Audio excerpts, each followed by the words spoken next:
if you want to get a little bit more exotic, I think decentralized finance is going to explode once we see more stabilized use of stablecoins by institutional players.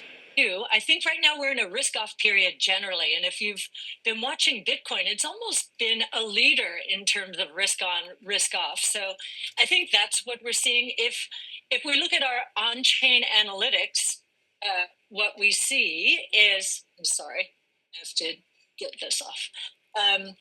If you look at our on-chain analytics, what you will see is that we are in the middle of, we're a little bit more than halfway through a 4-year cycle. We think we're still in a bull market.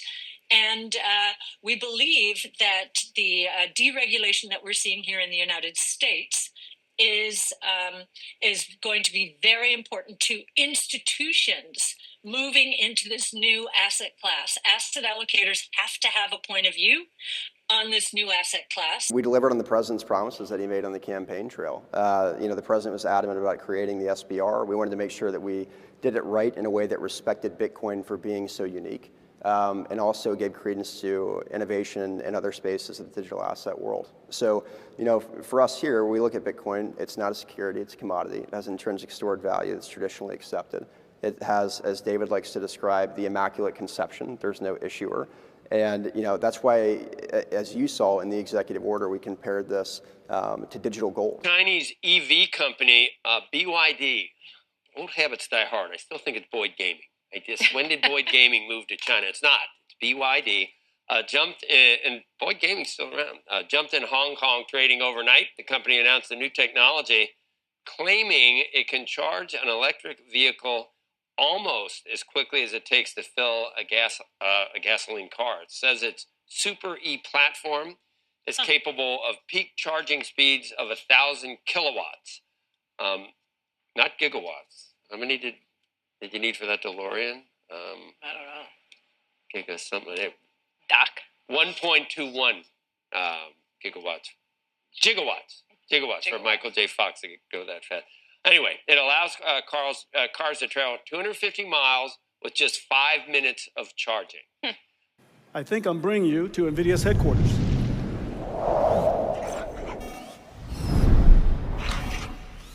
What do you think?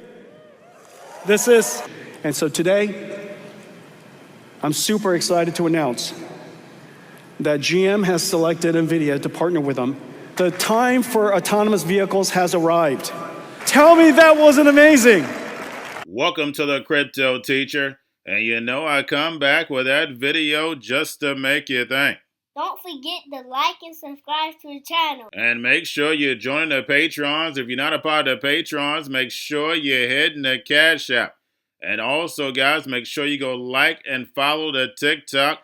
More videos to come. And we have Kraken's Marco says DeFi is going to explode once we get stable coin regulation. And we know that is definitely a fact. DeFi is definitely the new banking. And then also stable coins are the foundation of this new economy, because they're nothing but digital dollars just on blockchain. And then when you match those smart contracts up, they're programmable, being able to tell you what, when, when, and how to buy. And you have 3 to 6 months to spend them, or poof, they're gone. And remember, the Crypto Teacher told you. And we have Kathy Wood says we're in the middle of a 4-year cycle, and we are still in a bull market. And I want to change it up.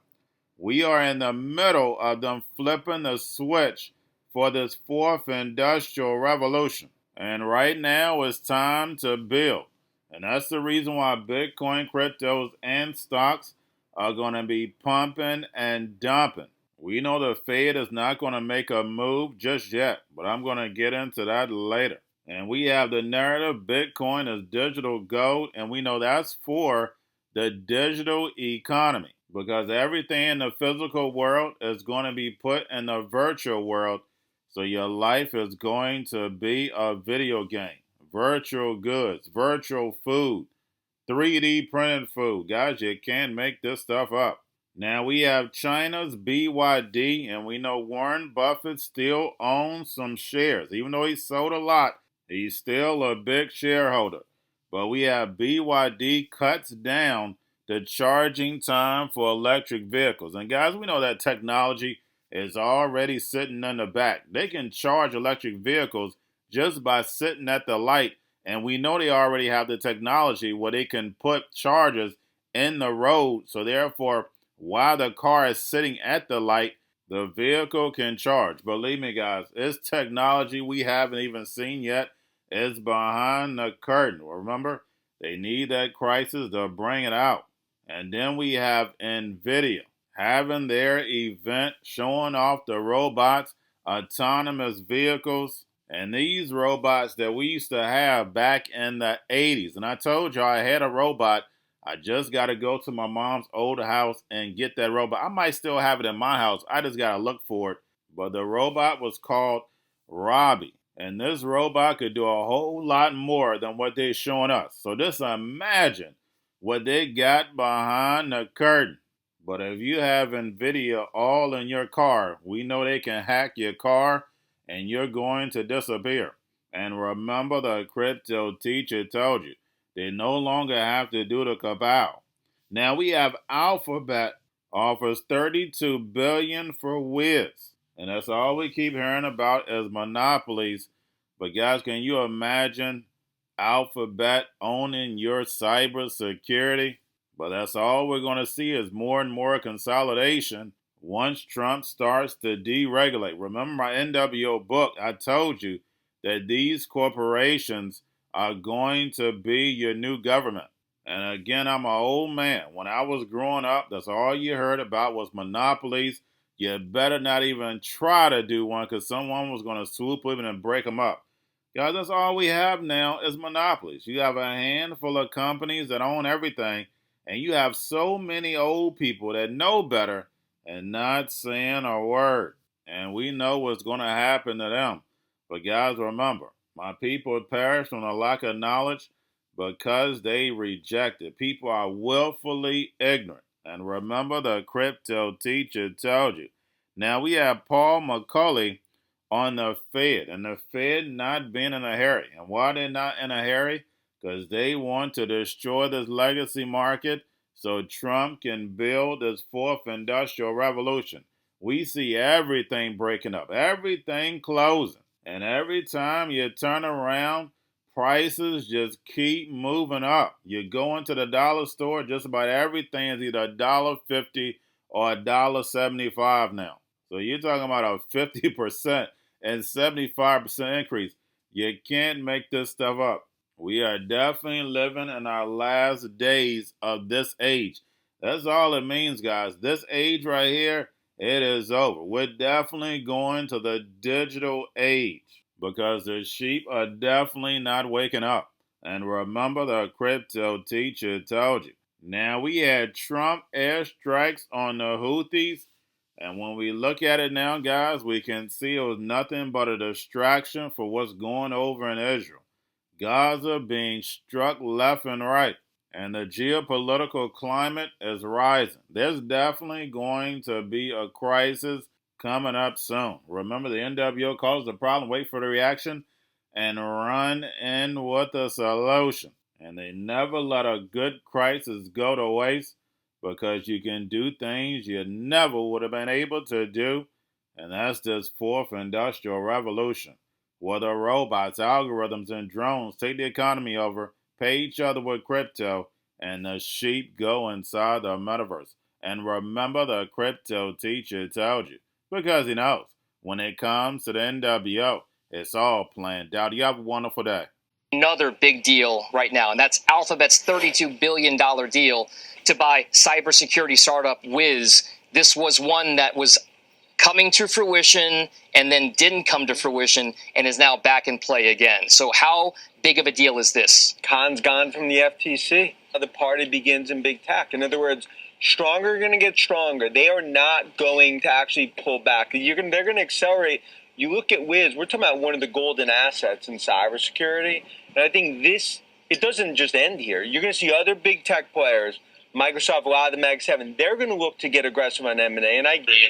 When he said the economy remains in a good place, still in a good place.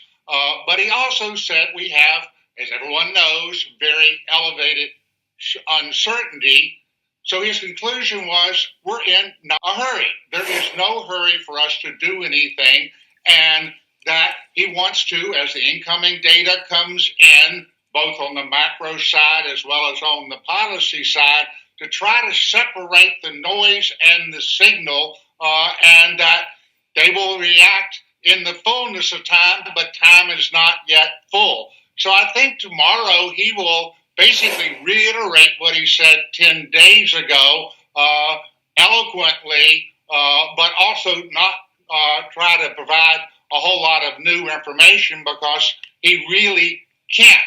Plenty going on in the Middle East in the last few days, a real escalation of things since where we were in January 19, which is when that ceasefire in Gaza kicked in, phase 1 of the ceasefire.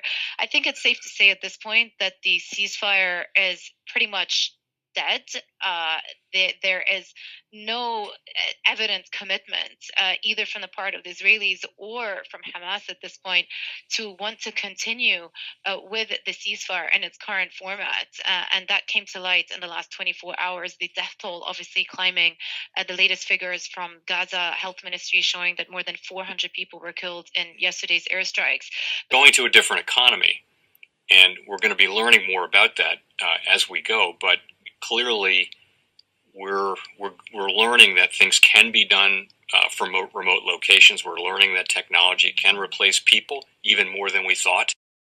We're not going back to the same economy. We're recovering, but to a different economy, and it'll be one that is more leveraged to technology. And I worry that that is going to make it even more difficult than it was for many workers.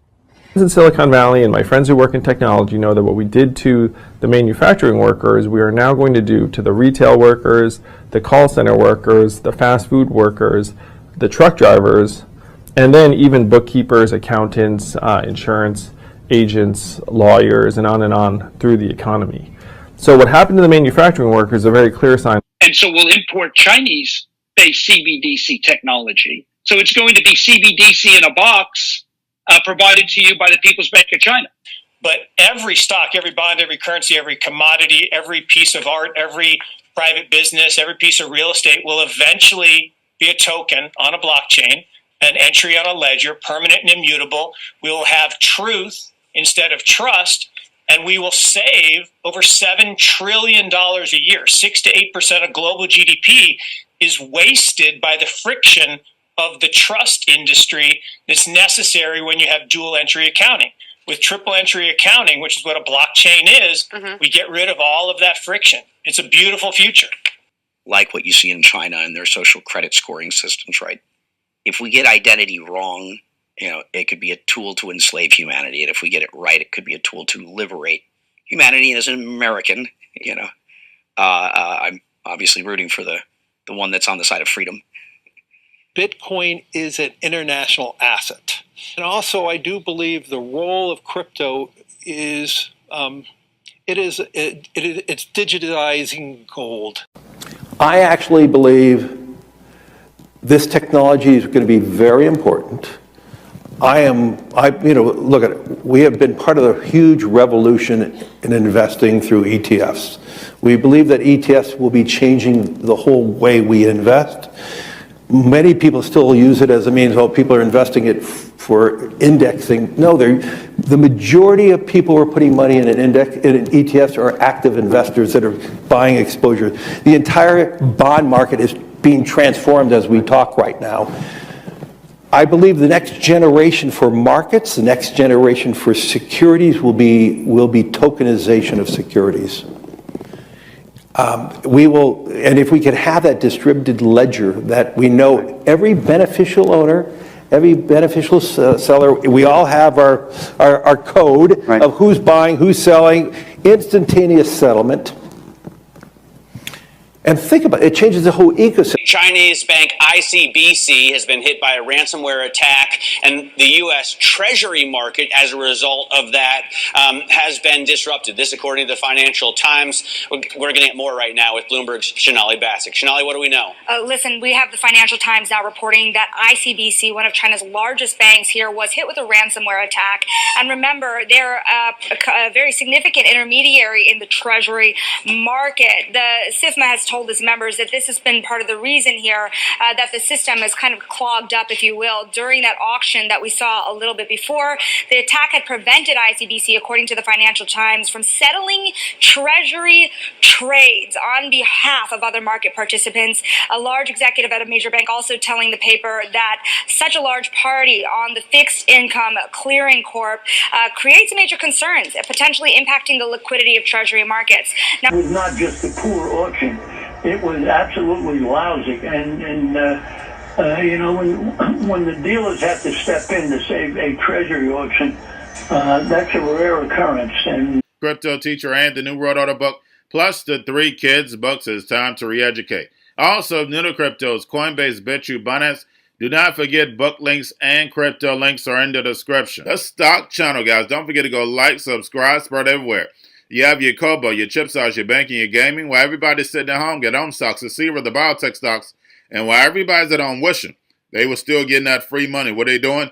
Drinking and smoking weed. Don't forget about those stocks, and you have a wonderful day. The most powerful person in the world is the storyteller. The storyteller sets the vision, values, and agenda of an entire generation to come. Steve Jobs.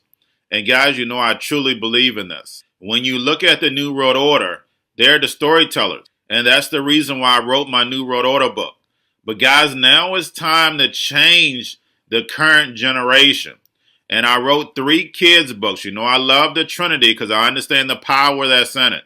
So I have 3 books. We have an opportunity to change the generation, to educate, not just me, but I want to show you that I take action on a daily basis.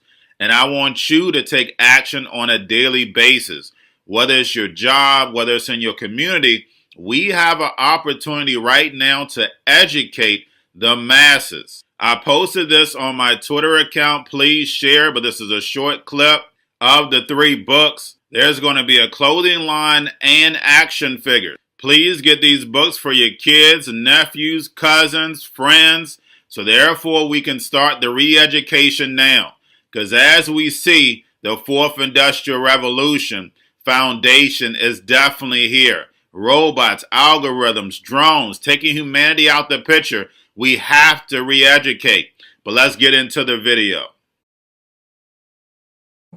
Part 1. King Joshua and Drama Team save the village. Part 2. King Joshua and Drama Team save New York from COVID-33. Part 3. King Joshua and Drama Team goes to China. It's mandatory to get part 1, part 2, and part 3 of this series. It's time to re-educate Generation Z.